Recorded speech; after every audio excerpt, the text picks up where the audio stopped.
Welcome to Kidmissing Radio. I'm your host, Angelina Wilson.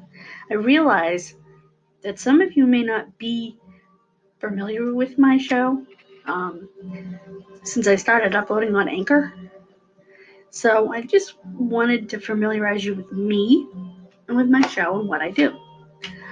I've had my show actually since 2012. Started out on Blog Talk Radio. There were some limitations on Blog Talk, including not being distributed.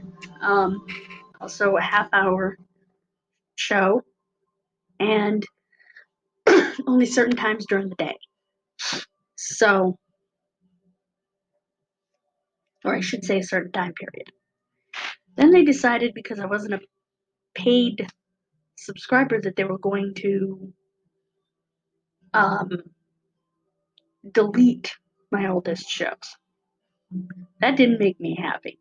So I talked to Mo from Deep Dark Truth Podcast.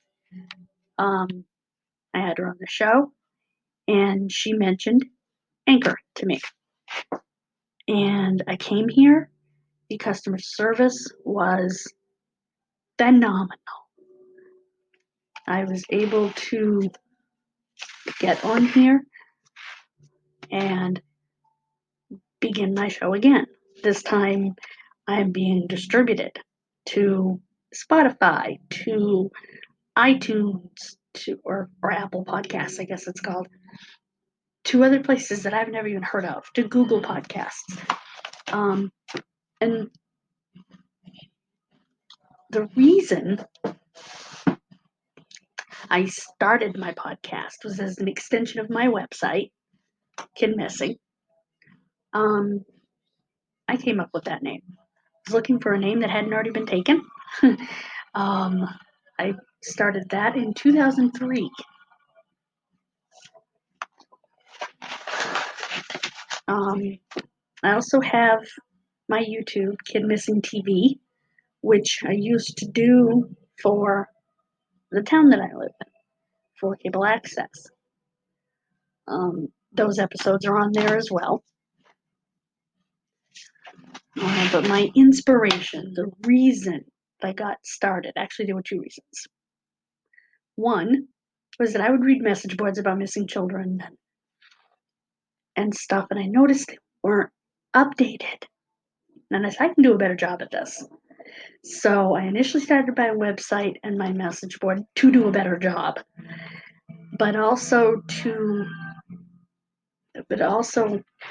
for the reason that I started looking at those boards in the first place, and that is Sarah Pryor. Sarah was 9 years old. I was 11 years old when Sarah was abducted from Wayland, Massachusetts, about 40 miles from me,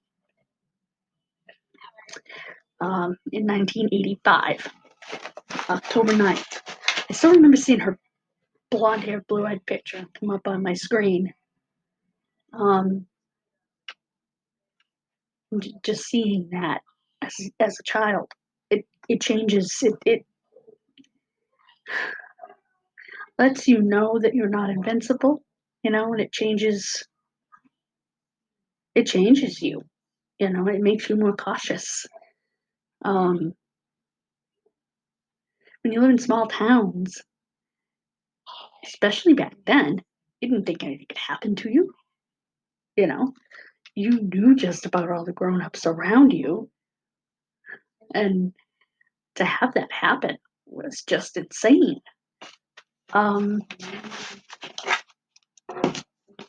In 1995, 10 years later, some skull fragments were found in a wooded area on the Wayland-Weston border.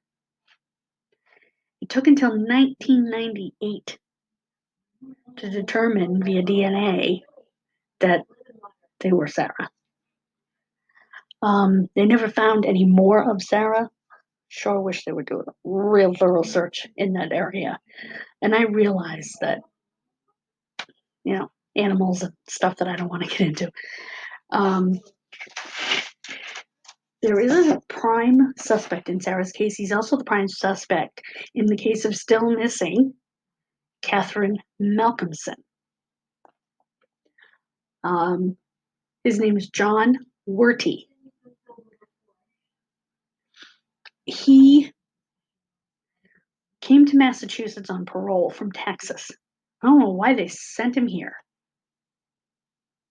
Why would you make your child killer in other states' problem? He murdered a child in 1967.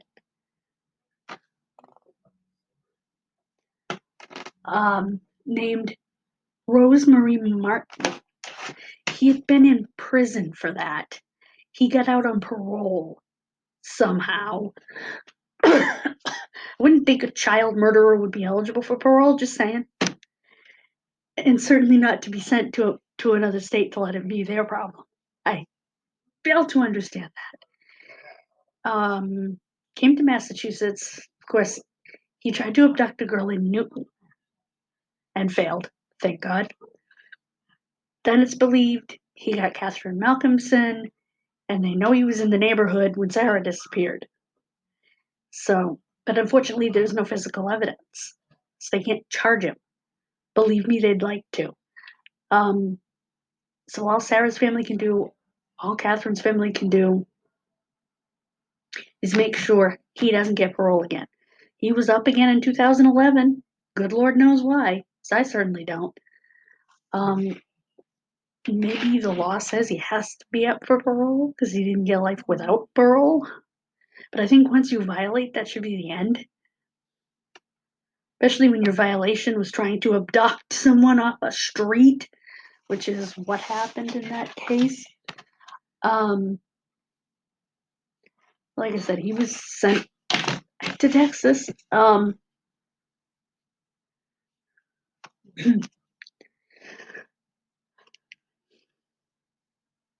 Like I said, Sarah's case was always my case. It was always something that meant something to me. I'm surprised at the number of the people that don't remember Sarah. You know, when I talk about her, and her cute little blonde face and hair, blue eyes. But I guess it makes a different impression on a child than on an adult. An adult tries not to think about it, you know. So maybe that's why. I have tried to get her family on the show. I talked to her brother. He seemed willing, but I never heard back from him. I do know that her mom just wrote a book, and I cannot wait to read it. Missing Sarah Pryor by Barbara Smith Pryor. It is available on the Apple bookstore. I don't know what you call it. iTunes store. For $4.99. I would imagine it's also available in the Google Play bookstore. I didn't look. Because my devices are Apple. I could have looked on a Samsung Tab A that I've got, but why bother? Or on my Apple because I actually have Google Play Books on there because I haven't done a books in there. So cannot wait to read it. I hope that you guys will pick it up at your bookstore, your Amazon, your Kindle, whatever device you have, and read it because I'm sure it's going to be good and heartbreaking. I cannot imagine. I'm not a mother. I cannot imagine a mother having to not only bury a child, but bury pieces of your child's skull. That is all you have to bury. I can't fathom that. Or Catherine Malcolmson's family not knowing where she is. Somebody needs to talk to this guy and say, look, tell us. You ain't getting out of here. You're lucky the state of Texas isn't killing you for what you did in 1967. So praise your lucky stars that you're not on death row and tell us where these two little girls are in Massachusetts. Because Believe me, the Commonwealth wants your head on a silver platter. Commonwealth, for the record, for those of you who are not from Massachusetts, I know I have a lot of listeners, like in Australia, for example. I have listeners from Russia, which is amazing. The Commonwealth does not have the death penalty and has not forever. So that's not even a consideration here. But they sure would like his head. So I don't know why they don't go and interrogate him or search where he lived at the time. I don't know what they did in order to try to find evidence. I know he was shipped back to Texas. And if I'm the police in Wayland, Mass, Weston, Mass, Newton, Mass, and wherever Kathy Malcolmson was from, I can't remember at this moment. Let me look, guys. Malcolmson. Malcolmson.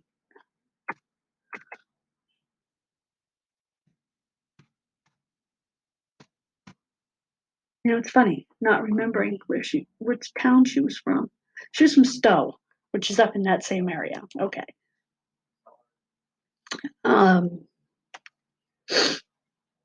In Stowe, any of those police departments love to get their hands on this guy, I'm sure, for a nice interrogation. But like I said, life imprisonment's the best you're going to get here. So you know the death penalty's off the table in Texas by some miracle of the good Lord. How he managed that in 1967 in Texas, I don't have a clue. But he did. Good lawyer, I guess. So why doesn't he talk? Who knows? It may actually up his chances for parole in Texas, which is another thing.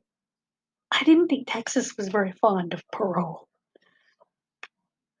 I just think of them as being a very strict state when it comes to that stuff. You know, there are some states that are very law and order states, Republican states mostly, that have the death penalty, that have just really strict enforcement almost to a fault. You know, they almost do it badly. I don't know how to put it. Like they're so wanting to get justice. Sometimes they're blind to the fact that they may have the wrong person or they may have. That's why I don't believe in the death penalty. That and I plain don't believe that God wants us to kill anybody. What makes you any different? It may give me comfort that Ted Bundy, for example, is no longer on this earth. But what gives us the right to determine he doesn't belong on this earth? Just saying. You don't have to agree. You don't have to agree. But that's how I feel about it. It's not my place. What makes me any better than him? If I sentence him to death. But I think of Texas as one of those states. You know, Texas, Georgia, Virginia, which, by the way, finally outlawed their death penalty after being the deadliest state in the Union. Actually, they're a Commonwealth. For those of you who don't know, for those of you who are not in the United States, we have 50 states, but 4 of them are Commonwealths. It goes back to the colony days. They are Massachusetts, Virginia, Kentucky, and Pennsylvania. So you'll often hear me say the Commonwealth because I'm talking about Massachusetts. It's where I'm from. So for those of you, like I said, who are not in the United States, because I know I have a lot of listeners, like I said, Australia, Russia, thank you for that. That's amazing. That may not know how we do things. here and how you're still a state technically, but you're called a commonwealth. So they would never say the state of Massachusetts versus blah, blah, blah. They would say the Commonwealth versus blah, blah, blah, if there's a criminal trial or something in any of those 4 states. So that's just to give you sort of an idea. You may not even care to hear that, and that's okay, but I just felt the need to explain it.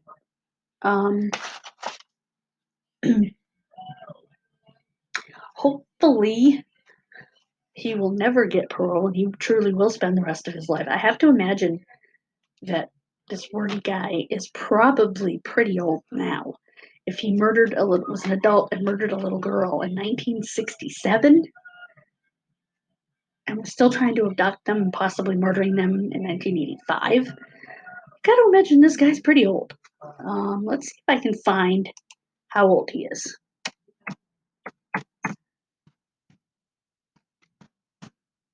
Let's see, guys. 66 in 2011. So, 66 in 2011. It's 10 years later. He is 76 years old. So chances are, I don't know when his next parole hearing is, but he will probably spend, thank you, Lord, the rest of his life behind bars at this point. Thanks to the Pryor family's hard work, and I'm sure the Malcolmson family was right beside him. Sure, it would be nice if he wrote a letter or something before he died, and left it in his cell. Because let's face it, he's 76 years old. I mean, the dude could live to 90, don't get me wrong, but I'm thinking of my own dad. My dad died at 73, or 2 days shy. So, anything is possible. I don't wish that on the guy, but I also don't wish him being foisted on society. And sent to another jurisdiction. I still don't understand that. I think he had family here. That's usually why they do that. They switch your parole to another area. It's usually, another state or something. It's usually because you have family there. That's my understanding. Correct me if I'm wrong.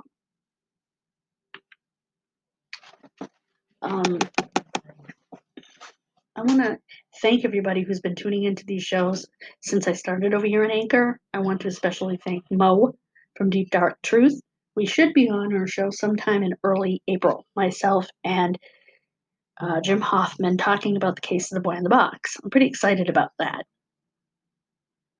I just uploaded my Curtis Crosby podcast from Blog Talk to here, and just uploaded the video for that as well. As we speak, actually, the video is uploading. And will be coming out as soon as we're done here. Thank you again for everything. You've been amazing. Anchor has been amazing. The listeners have been amazing. I never thought that my podcast would end up one of the top podcasts in Australia. That's nuts.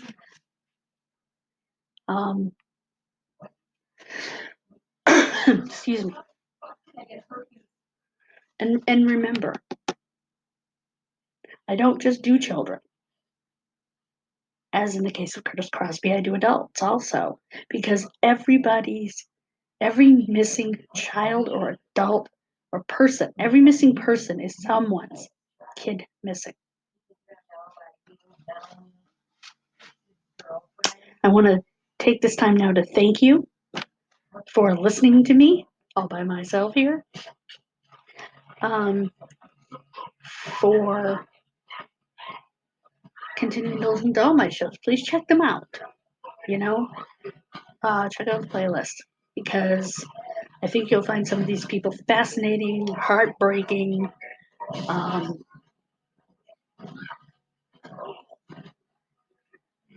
So goodbye. God bless. Have a wonderful day.